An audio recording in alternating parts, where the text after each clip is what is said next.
ole hei phei khok thar kanaya kanutei te le kanau te pathum mo holiday in Singapore an ron zina ti chuanin samtok te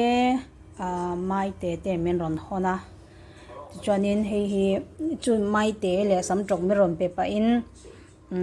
kan ina hen min ron tloa chumi kan in than ma lok son shopping mall oma kan veng shopping mall a phei khok hi min ron lei ho sak boka hei ui adum dan te hem moi turu buru lu tok asan dan te hi kadu tok chi a ti chuanin azang em mo khok ani number 8 ani a number 8 hi kanu te hian milo thlan saka ka bun tok chi boka ti chuanin ka ke hi apana ka ke hi asaya ti chuanin kan bun chinanga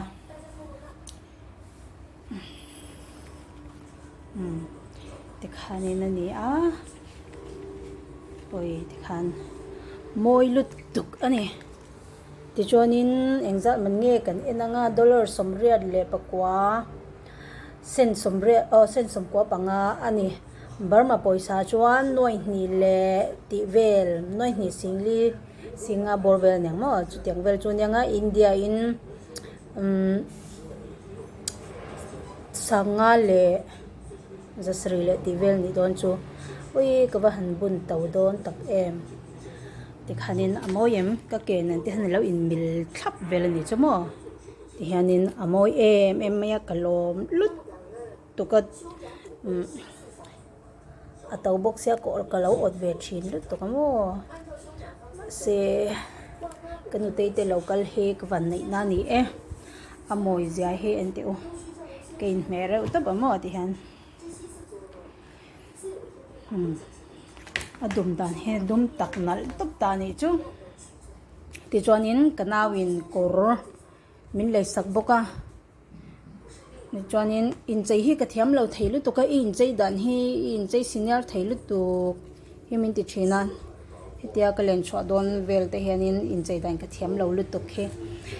in chei dan tur te hi ka bazo thina ti chuanin min lo sil thina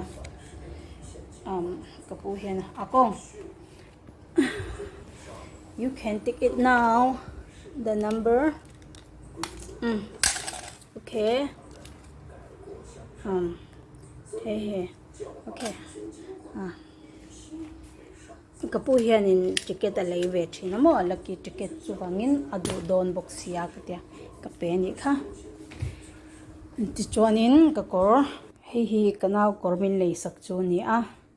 kanau hian in pon fen min pe boka pon fen na in mil tur he min pe a min lei saka hi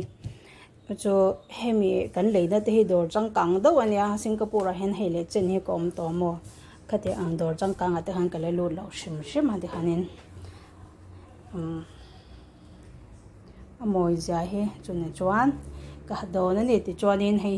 sam chok hi mai ania atui don khom mai sam chok hi ka chume du zong ania mo ti chuanin engting e ka siam don ka shelo ka pum chum don nge ni a ka bai don nge ti kha ka shelawa bai hianin tui ka ti ve thawa bu bai po ni se mo tui em ani eng po ni se kanu te le kanau chunga kalom em a pathianin mal som mol ro se ti hi ka du sakna ka hlan ani mangai na nen khongai na nen ti hanin thil man to em ka lei ve thelo tur khamin lei sakta ni adum dan hi moi to pa adum mo ten khanin an lo zin hi katan mal som na ni eng po ni se kalom em mai ni